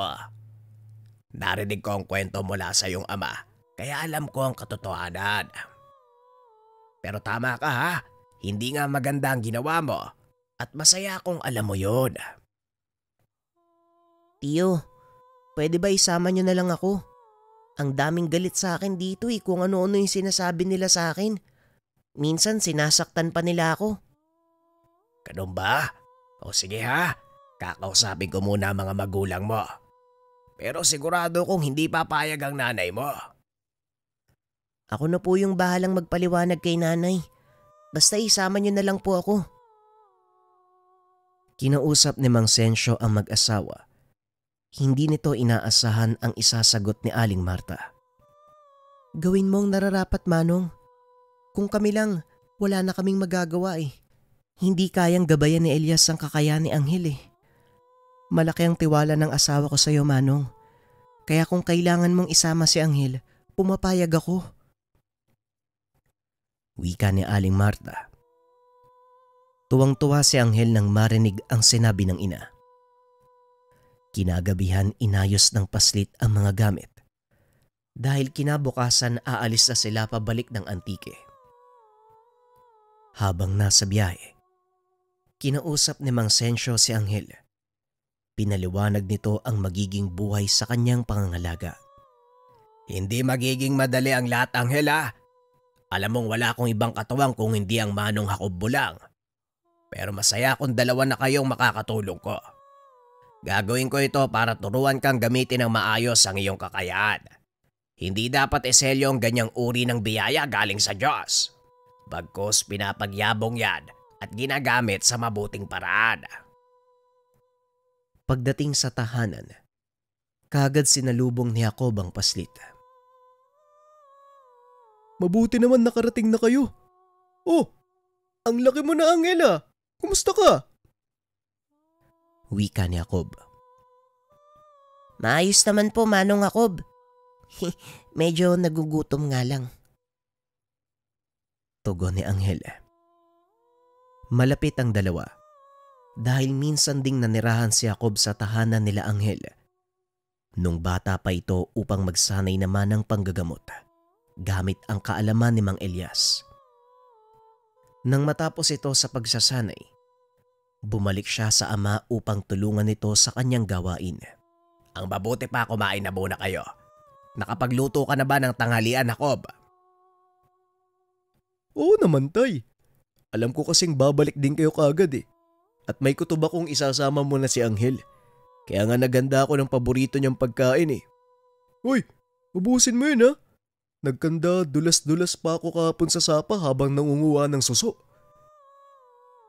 Wika ni Jacob. Ha?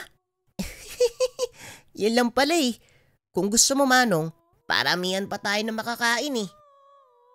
Biglang nagbago ang reaksyon sa mukha ng paslit. Naging mas masigla ito. Sa paglipas ng mga araw, unti-unting sinanay ni Mang Sensyo ang paslit. Hanggang sa tumungtong ito sa edad na 16. Angel, tulungan mo si Jacob na akutin yung mga binili nating nyog. Gagawa tayo ng lana. Parating na ang mahal na araw oh. Hukayin natin yung mga naunang ibinaon at papalitan ng bago. Nang mga sandaling ito, gamay na ng husto ni Angel ang kanyang kakayahan. Nagagamit na din ito para makatulong sa iba. Dahilan para lalo pang dumami ang nagpapagamot kay Mang Sensyo. Paminsan-minsan dumadalaw si Mang Elias para kumustahin ang anak. Huminto na din ito sa panggagamot. Pinili na lang atupagin ang kanilang lupang sakahan na ibinigay ng pamahalaan. Opo, Tiyo. Kami na din po yung magkakayod at magpipiga.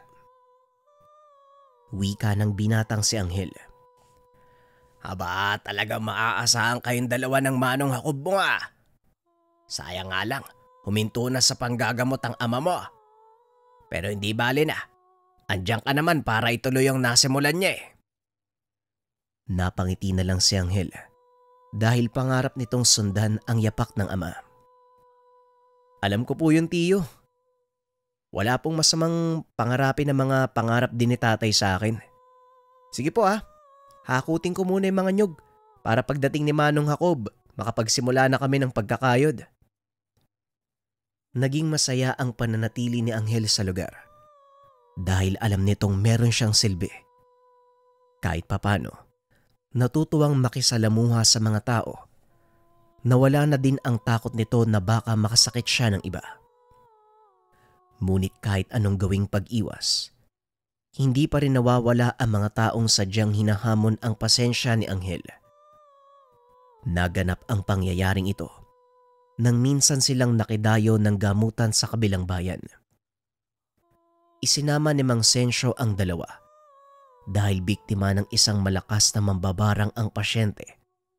Bahagi ito ng pagsasanay ni Angel, kaya naman ginusto din ng binata ang sumama. Habang naghahanda, napansin ni Angel ang isang lalaking panayang tingin sa kanya.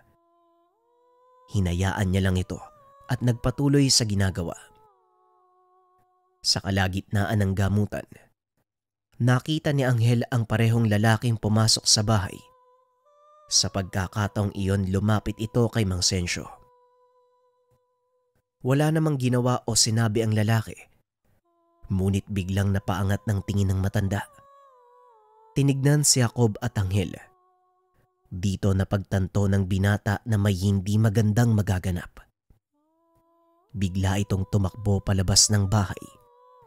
Dali-daling hinabol ni Jacob. Sinundan ni Anghel ang dalawa at nakitang nagbubuno sa bakuran. Hindi alam ni Anghel ang gagawin ng mga sandaling iyon. Nakapagbitaw ito ng tigalpo upang mapigilan ang lalaki. Sa kasamaang palad pati si Jacob ay tinamaan, kaya hindi nito magawang igalaw ang katawan. Pambihira ka naman, Anghel, oh! Bakit pati ako dinamay mo? Wika ni Jacob. Kinalas ng binata ang tigalpo, dahilan para makatakas ang lalaki. Naku, pasensya na Manong ha. Imbis na makatulong lalo pang lumala yung sitwasyon. Teka, sino ba kasi yung lalaking yun? Tanong ni Anghel. Malamang kasamahan ng mambabarang. Bilisan mo. Kailangan natin siyang habulin. Hindi dapat makarating sa mambabarang to eh. At teka, may gagawin ako ha. Pero wag ka magsusumbong kay tatay. Tugon ni Jacob. Ano ba yung gagawin mo, Manong? Baka mamaya malintikan tayo kay Tio Sensyo. Tanong ni Anghel. Hindi yan. Basta wag ka lang magsusumbong. Siguradong matutuwa ka pa nga sa gagawin natin eh. Wika ni Jacob. Wala namang nagawa ang binata kung hindi sumang-ayon sa plano ng pinsan. Sinundan ng mga ito ang lalaki. Ngunit nahirapan silang hanapin kung saan ito nagpunta dahil walang naiwang bakas. Saan naman natin nahanapin yung taong yun? Ni hindi mo nga alam ang pangalan nun eh. Wika ni Anghel. Huwag kang mag-alala. Hindi lang sa pangalan pwede makilala ang taong yun. Ito oh! Tugon ni Jacob. Sabay pakita ng hibla ng buhok na nakuha sa lalaki. Naglabas din ito ng maliit na buho ng kawayan. Nanlaki mga mata ni Anghel nang makita ang laman nito. Maliit na uwang. May alam ka din pala sa barang? Tanong ni Anghel. Malamang, mambabarang yung tatay ko, diba? Tugon ni Jacob. Mabilis na inusala ng dasal ni Jacob ang uwang. Itinali ang buhok na nakuha sa binti nito matapos ay pinalipad ang alaga. Tapos, anong gagawin natin dito? Tanong ni Anghel. Mag-aantay tayo at habang ginagawa natin yun, balikan muna natin si tatay. Iiwan ko na lang ang buo dahil dito din babalik yung alaga ko maya-maya lang. Tugon ni Jacob. Pagpasok nila ng tahanan, sakto namang tapos na sa panggagamot si Mang Sensyo. Nagawa nitong pagalingin ng pasyente, ngunit hindi matunton ng may gawa. Anong nangyari doon sa inabol niyo? Ang buong akala ko pa naman mahuhuli niyo. Wika ni Mang Sensyo habang nakatitig kay Anghel. Pasensya na po, Tiyo. Hindi ko sinasadyang matamaan pati si Manong Jacob ng tigalpo eh. Tugon ni Anghel habang nagkakamot ng batok. Tama sana ang intensyon mo. Ang mali lang yung dasal na ginamit mo. Hindi magagawang huliin ng isang mambabarang gamit ang dasal. Lalo na yung panggapos, lalo na kung may kasama pa. Tignan mo ang nangyari. Nadamay si Manong Jacob mo. Piliin mong mabuti ang gagamitin mo. Wika ni Mang Sensyo. Opo, pasensya na po ulit, Tiyo. Matapos ang panggagamot, nag-aya ng umuwi ang matanda. Nagpaiwan naman si Jacob. Alam ni Anghel ang dahilan nito, kaya naman sinamahan niya ang pinsan. Manong, sasamahan ko na lang po si Jacob. Wika ni Anghel. Pumayag naman si Mang Sensyo. Pag-alis ng matanda ay muli nilang binalikan ng lugar kung saan iniwan ni Jacob ang buo. Pagdating sa lugar, nakita nila ang uwang na nakadapo sa buho. Dali-daling kinuha ni Jacob ang uwang. Ngayon maganda ka. Ito ang unang beses nating makikipagtuos sa mambabarang. Kailangan ko ang tulong mo. Tandaan mo lang ang mga tinuro ko sa'yo. Wika ni Jacob. Matapos ihipa ng mga dasal, pinalipad niya ito at sinundan. Napadpad sila sa masukal na bahagi ng baryo. Pumasok sa nag-iisang bahay malapit sa sapa. Yan ba yung bahay nung lalaki, Manong? Tanong ni Angel. Oo, maganda ka na. Dahil papasukin natin yung bahay na yan. Tugon ni Jacob. Maraan itong naglakad papunta sa kubo. Biglang sinipa ang pintuan. Napasigaw naman ang mga nasa loob ng bahay. Hinila ni Jacob ang isa sa mga ito. Nakita ni Angel na yon ang lalaking hinahabol nila. Itinulak ito palabas ni Jacob. Kinuha naman ni Angel ang pagkakataon upang igapos ang kalaban gamit ang kanyang kakayahan. Magaling, Angel. Ngayon manood ka kung paano kung papatayin ng isang mambabarang. Wika ni Jacob. Sabay labas ng kanyang patalim. Ngunit hindi nito naituloy ang gagawin dahil narinig nitong sumigaw si Mang Sensyo. Itigil mo yan, Jacob. Sinasabi ko na nga ba, ito ang balak mong gawin. Hindi ka man lang nag-usisa sa akin. Kumilos ka na naman ang hindi ko nalalaban. Wika ni Mang Sensyo.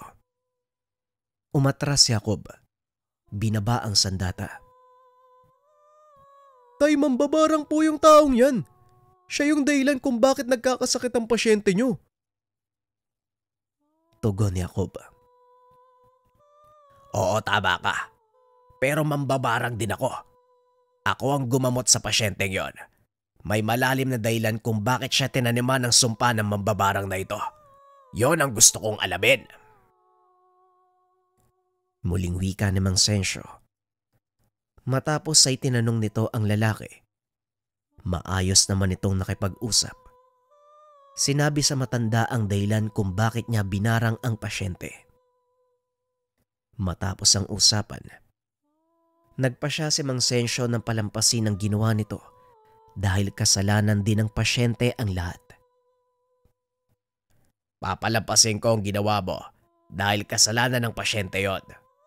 Pero wag na wag mo nang uulitin ang bagay na to. Hindi mo dapat ginagamit ang kakayahan para manakit. Wika ni Mang Sensyo. Matapos makipag-usap ay umalis na ang tatlo. Ngunit hindi pa man nakakalayo sa lugar. Biglang sinugod ng isa sa mga kasamahan ng lalaki si Mang Sensyo. Mabuti na lang at napalingon si Angel. Nagawa nitong pigilan ang pagtama ng itak ng kalaban. Binigyan na kayo ng pagkakataon, pero pinili nyo pa rin lumaban. Ngayon matitikman nyo ang pinakamasakit na kamatayan. Unti-unting mapupunit ang balat at kalamnan nyo. Sasabog sa lupa ang lamang loob nyo. Wika ni Angel. Matapos niya itong sabihin ay biglang napatras ang lalaki. Sumigaw ito ng napakalakas. Lalo pa nang makita nitong unti-unting nagkakaroon ng sugat ang kanyang palad. Hanggang sa kumalat ito sa buong katawan. Sumambulat ang katawan nito. Parang bomba. Gaya ng sinabi ni Angel. Nagkalat sa lupa ang lamang loob ng taong iyon. Nagsigawan na din ang mga naiwan sa loob ng tahanan dahil maging ang mga ito nadamay sa sumpang binitawan ni Angel. Hindi nakapagsalita si Mang Sensyo dahil nakita nito kung gaanong kalakas ang taglay na kapangyarihan ni Angel. Bilisan nyo na. Kailangan nating umalis sa lugar na ito. Jacob, sunugin mo yung kubo. Wika ni Mang Sensyo.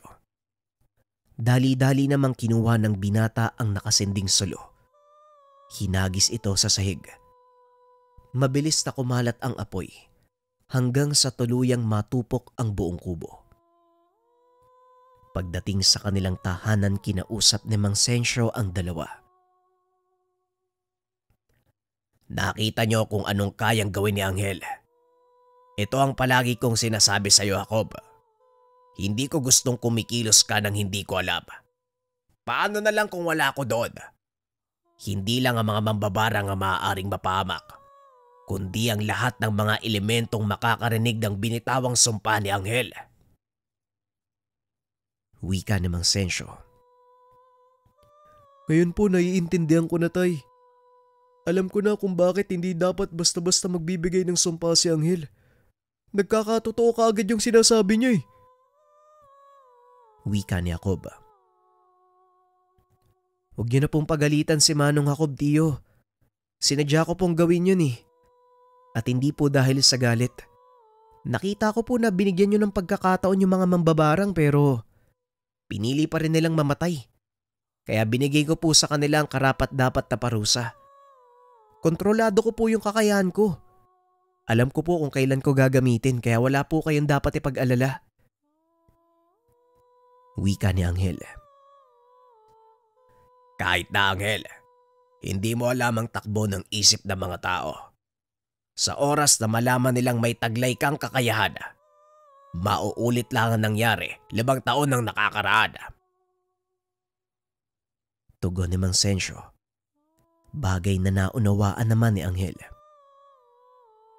Matapos ng kaganapan, pinakalma niya ang sarili. Ipinagpatuloy ng binata ang panggagamot. Kasama pa rin ng chewin. Dito nakita ni Mang Sensyo ang kabutihang taglay ng kakayahan ni Anghel. Ito ay nang minsang dalhin sa kanilang tahanan ang isang lalaki. Halos patay na ito. Butot balat na lamang. Hindi na makapagsalita. Inilahad ng asawa ng pasyente ang naganap. Napag-alaman ni Anghel na manlalason ang may kagagawan. Nakita din nito ang 2 maliliit na paslit na naging dahilan ng binata para muling gamitin ang kakayahan. Huwag po kayo mag-alala dahil simula sa araw na to, unti-unting manunumbalik ang lakas ng asawa niyo. Muli siya makakalakad. Magagawa ang mga bagay na ginagawa niya noon. Wika ni Anghel. Matapos hinawakan nito ang kamay ng pasyente. Dahil gabi na ng mga sandaling iyon, hindi na pinauwi ni Mang Sensyo ang mga ito. Kinabukasan laking gulat ng matanda dahil nakakapaglakad na ang pasyente ni Anghel. Bagaman hindi nagsasalita, napahanga ang matanda sa ginawa ng pamangkin. Dahil sa kaganapang iyon, lumaganap sa lahat ang kakayahang manggamot ng binata. Dumagsa ang tao sa kanilang tahanan. Hindi naman ito magawang tanggihan ni Mang Sensyo dahil sa sinumpaang tungkulin bilang manggagamot. Dahil sa biglaang pagsikat ni Anghel, marami ang nainggit. Ang ilan ay sinubukan pang siraan ng binata. Umabot pa sa puntong nakakatanggap na sila ng mga banta sa ilan pang manggagamot dahil naapektuhan ang hanap buhay ng mga ito. Ay nako, mukhang marami tayong nasagasaang manggagamot mula sa ibang bayan ah. Eto, nakatanggap na naman ako ng sulat. Pagbabanta sa buhay mo, Anghel. Kaya mag-iingat ka, lalo na sa pag-alis ng mag-isa. Alam ko naman po yun. Kaya nga po mas gugustuhin ko na lang manatili dito sa bahay. Kahit alam kong kaya ko namang protektahan ng sarili ko. Ngunit kahit anong gawing pag-iwas, maging sa tahanan ni Mang Sensyo, dinadalaw sila ng mga manggagamot na malaki ang inggit kay Anghel. Nang minsang abala sa panggagamot si Anghel, biglang dumating ang isang matanda. Pinahinto nito ang ginagawa ng binata. Nagsalita sa harap ng napakaraming taong nag-aantay. Patuloy niyo pa rin tinatangkilik ang gawain ng binatang ito. Kahit alam niyo na may sa demonyo ang kanyang kapagyarihan. Hindi ba kayo nagtataka kung bakit ang bilis gumaling ng mga naging pasyente niya? Yun ay dahil inaalay ng binatang ito ang kapiraso ng kaluluwa niyo sa demonyo. Wika ng matanda. Napatayo si Mang Sensyo sa sinabi nito. Nakatitig lang ito kay Anghel habang pinakikiramdaman ang magiging kilos ng pamangkin. Nanatiling kalmado si Anghel sa kabila ng mga kasinungalingan ng matanda. Nakipag-usap pa din ito ng maayos. Hanggat maaari po, iwasan niyo ang maling impormasyon. Hindi totoo ang sinasabi niyo at kaya kong patunayan yun. Kaya pakiusap, umalis na po kayo bago pa lumala ang sitwasyon. Aba, ayos ka rin ah. Pinagbabantaan mo ba ako? Kaya ko ding patunayan ang sinasabi ko. Kung gusto mo, magsubukan tayo ngayon eh. Walang problema, handa akong harapin ka. Dahil isa sa mga katungkulan ko, ang puksain ng mga demonyong nagkalat sa ibabaw ng lupa. Sa pagkakataong iyon si Mang Sensyo na ang sumagot. Sumusobra ka na, Karyo. Wala nang katuturan ng mga sinasabi mo, kaya umalis ka na. Tinawanan lang ito ni Mang Karyo. Alam ko din namang kakampihan mo ang pamangkin mo. Patunay lang na isa ka din sa mga taong sumasamba sa demonyo. Huwag mong ikaila na isa kang mambabarag. Lalo mo lang papatunayan sa lahat na sinungaling kang tao. Wika ni Mang Karyo. Hindi ko kinikilala ang kakayahan ko. At para sa kalaban mo, pambabarang ang ginagamit kong paraan para manggamot. Ngayon kung tapos ka na sa mga paratang mo, makakalis ka na. Marami pang tao ang nag-aantay. Wika ni Mang Sensyo. Sadyang ayaw magpaawat ni Mang Karyo kung ano-ano ang sinasabi na tila ba inuudyokan si Anghel na ilabas ang totoong kakayahan. Makikiusap po ako sa uling pagkakataon.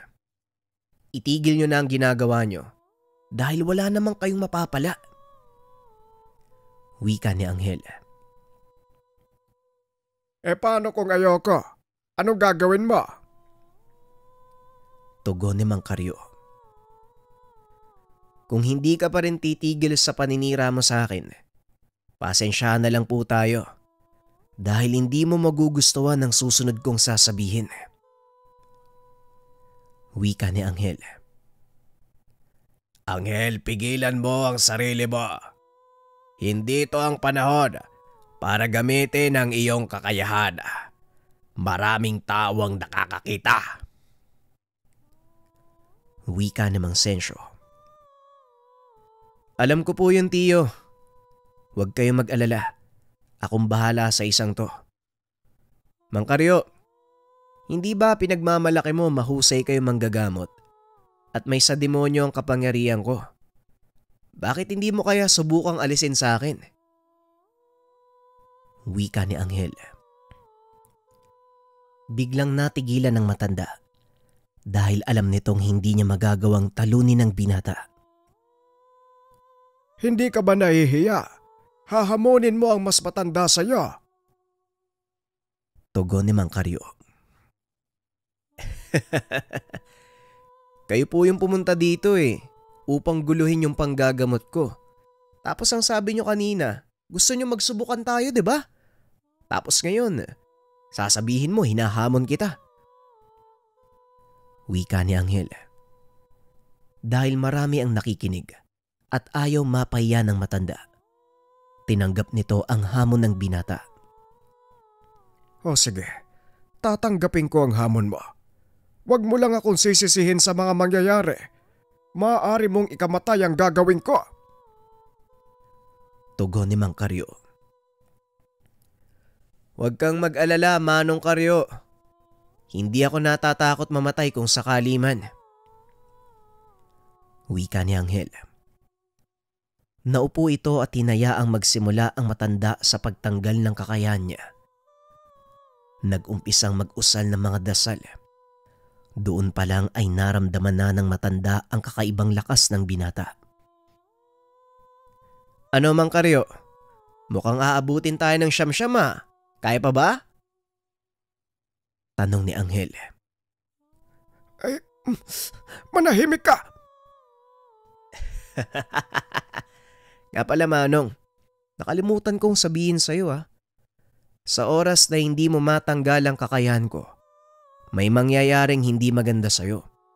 Hindi ko na sasabihin, kayo na lang mismo ang tumuklas. Kaya kung ako sa'yo, pagbubutihan ko kung ano man ang gagawin ko. Pangaasar ng binata. Hanggang sa mapagtanto ni Mang Karyo, wala na siyang magagawa. Kaya naman bumunot ito ng patalim.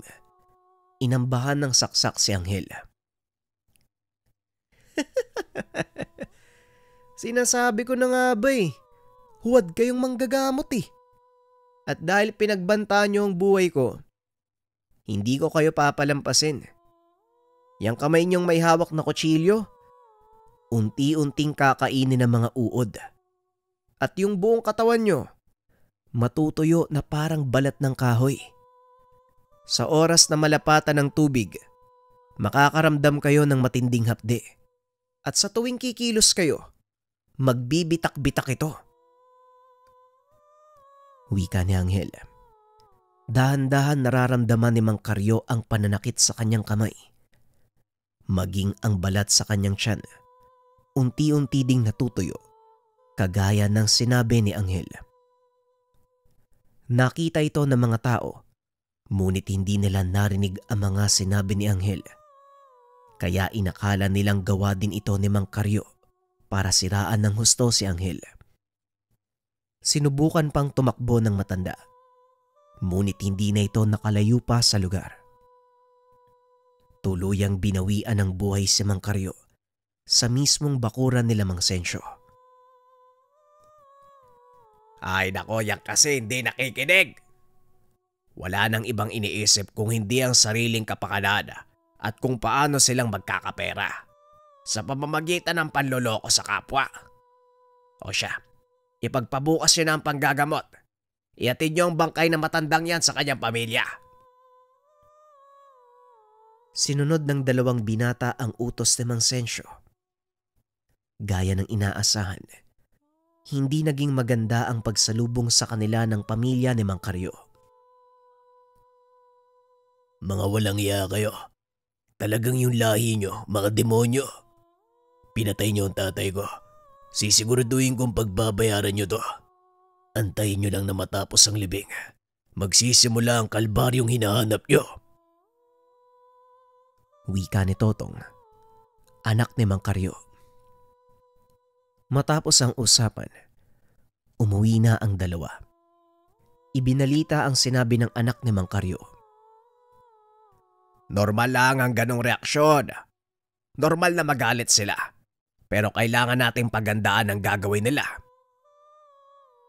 Wika ni Mang Sensyo. Handa naman po ako sa gagawin nila Wala naman po tayong ginawang mali. Kasalanan din ng matandang yun yung lahat Tugon ni Anghel. Ang masama pa nito, hindi natin alam ang kanilang gagawin.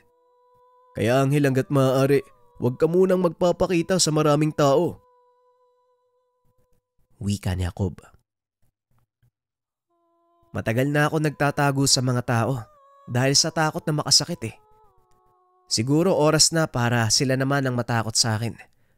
Tama na ang pagpipigil. Wika ng binata. Hindi na nagawang magsalita ng Mang Sensyo. Alam niyang tama ang sinabi nito. Matagal niyang pinigilan ang sarili na gumante sa lahat ng masasakit na ginawa sa kanya ng mga tao noong kabataan. Makalipas ang ilang araw, tinupad ng pamilya ni Mang Karyo ang sinabi. Hindi tumanggap ng pasyente si Mang Sensyo dahil na din sa banta ng panganib. Nabalitaan ni Mang Sensyo, nakakatapos lang ng libing ni Mang Karyo. Nagtitipo na ang mga kaanak nito. Maganda na kayong dalawa. Papunta na dito ang angkan ni Karyo. Talagang hindi sila titigil hanggat hindi ka napapatay, Anghel. Wika ni Mang Sensyo. Kung balak nilang saktan ako, edi ngayon pa lang, bawasan na natin ang bilang nila. Wika ng binata. Naglakad ito palabas ng tahanan para salubungin ang puwersa ng mga kaanak ni Mang Karyo sa pangunguna ng anak nitong si Totong. Nang masipat ng binata ang pangkat, kaagad itong nagbitaw ng sumpa. Isa-isa kayong babagsak at makakatulog. Paggising nyo, mabubura ang lahat ng mga alaala nyo. Wika ng binata. Isa-isang natumba ang mga kaanak ni Karyo, maliban sa anak nitong si Totong. Totoo ngang may sa demonyo ka, kagaya ng sinabi nila. Pero pasensya na, hindi ako kasing hina ng tatay ko. Wika ni Totong, sabay bunot ng itak. Sinalubong naman ito ni Jacob. Sandali lang, Totong. Hindi ka dapat magpadala sa galit mo eh. Isipin mo kung ano ang ginawa ng iyong ama at kung bakit tumantong tayo sa ganito. Wika ni Jacob. Hindi ako magkakaganito kung hindi nyo pinatay ang tatay ko. Kaya wala kayong karapatang pagsabihan ako ng dapat kong gawin. Iisa lang ang nasa isip ko ngayon. Yun ay mapagiganti ang kanyang kamatayan.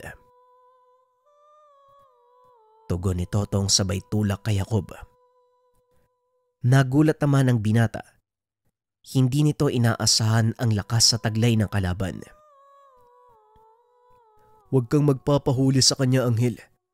Hindi mo kakayanin ng pisikal na atake. Masyadong malakas para sa'yo. Wika ni Jacob. Ngunit lingid sa kalaman nito, napaghandaan ni Anghel ang gagawin ni Totong. Ginamit nito ang sariling kakayahan upang palakasin ang katawan at pataasin ang antas ng pisikal na atake. Bagay na minsan ay hindi inakala ni Mang Sensyo na magagawa ng binata. Sinalubong ni Anghel ang mga suntok ni Totong. Nakipaglaban ito gamit ang pisikal na lakas. Halos pantay lang ang kakayahan ng dalawa. Nagagawang makipagsabayan ni Anghel sa lakas ni Totong. Ngunit may limitasyon ang ginawa nito. Kailangan niyang tapusin ang laban sa loob ng 15 minuto. Kung hindi ay maaari siyang mapatay ni Totong. Ramdam ni Anghel ang galit ng katunggali sa bawat atake. Kaya naman gumawa ng paraan ng binata para kahit papano magkaroon siya ng lamang sa laban. Hinawakan nito sa kamay si Totong at nagsalita. Mabubura ang galit sa puso mo at mapapalitan ng pag-unawa. Biglang tumigil sa pag-atake si Totong. Umatras palayo kay Anghel. Si tatay ang isa sa mga taong tinitingala ko, pati na rin iniidolo. Pero hindi niya naisip yon. Naging mapagmataas si tatay. Simula nang makilala siya bilang manggagamot. Nakaramdam siya ng inggit ng mga panahong unti-unti kang nakikilala ng lahat. At siya naman ang dahan-dahang nakakalimutan. Pagpapaliwanag ni Totong. Naupo na lang ito sa lupa habang umiiyak. Hindi kita masisisi sa mga nararamdaman mo ngayon. Kung ako nasa katayuan mo, ito din ang gagawin ko. Tugon ni Anghel. Tumayo si Totong at naglakad palayo. Napagtanto nito ang pagkakamaling nagawa ng kanyang ama. Laking pasasalamat ni Mang Sensyo dahil walang namatay nung araw na yon. Kinabukasan, bumalik si Totong upang humingi ng kapatawaran sa ginawa nito. Pasensya na po kayo sa naging asal ko. Nadala lang ako sa matinding galit, kaya hindi ko naunawaan ang pagkakamali ni tatay. Wika ni Totong. Nauunawaan ko, Totong. Mahusay na manggagamot ang iyong angkan. Bakit hindi na lang tayo magtulungan sa halip na magsiraan? Wika ni Mang Sensyo. Yan din po ang isa sa mga pakay ko. Nais kong makipag-isa sa inyong layunin. Ayoko matulad kay tatay na ginagamit ang kakayahan para sa salapi. Muling wika ni Totong. Yun na nga ang naging simula ng isang magandang samahan. Itinago ng angkan ni Totong ang nangyari habang nakikipagtulungan kay Mang Sensyo. Mas lumawak ang kanilang saklaw. Nagawa nilang makapaglakbay sa iba't ibang lugar sa bansa. Nakarating pa si Anghel sa lugar ng Roma. Itinuring na lehitimong himala ang kakayahan ng binata dahil na din sa mga pagpapatunay ng mga taong natulungan nito. Sa paglipas ng panahon, unti-unting humina ang katawan ni Anghel. Walang nakakaalam ng totoong pangyayari sa biglaan nitong pagkamatay. Sa isip-isip ni Jacob, ginawa iyon ng binata upang tuluyan ng putulin sa kanyang henerasyon ang malasumpang kapangyarihan. Hindi rin nagkaroon ng pagkakataong magkaanak si Anghel. Bagay na pinasalamatan naman ni Mang Sensyo dahil kung nagkataon, isang paslit na gaya ng ama ang kanyang aalagaan. Hindi man naging malinaw ang totoong dahilan ng kamatayan ni Anghel. Malakas ang kutob ni Jacob na ginamit ni Anghel ang sariling kakayahan para tuluyang makapagpahinga. Sa kasalukuyan, wala nang ibang nakakaalam ng kakayahan ni Anghel. Bukod tangi ito sa lahat ng mga abilidad na nakukuha ng isang tao mula sa mutya o hindi kaya naman pag-aaral ng lihim na karunungan. Lumipas ang maraming taon, tuluyan ang nakalimutan ang tungkol kay Anghel. Minabuti na lang ng mga magulang ng binata ang ganon dahil hindi naging magandang alaala para sa kanila ang naging karanasan ng kanilang anak.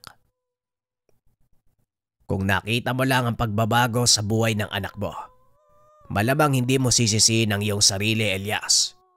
Kung nasaan man si Anghel ngayon, paniguradong masaya siya. Wika ni Mang Sensyo. Nakakalungkot lang tayo pa'y maglilibing sa kanya. Parang baliktad yun nangyari. Tugon ni Mang Elias. May mga bagay na hindi mo inaasahang maganap. Ngunit gaya ng sinasabi ng lahat, ang bawat kaganapan sa buhay nating mga tao ay may dahilan. At alam kong alam mo din yon.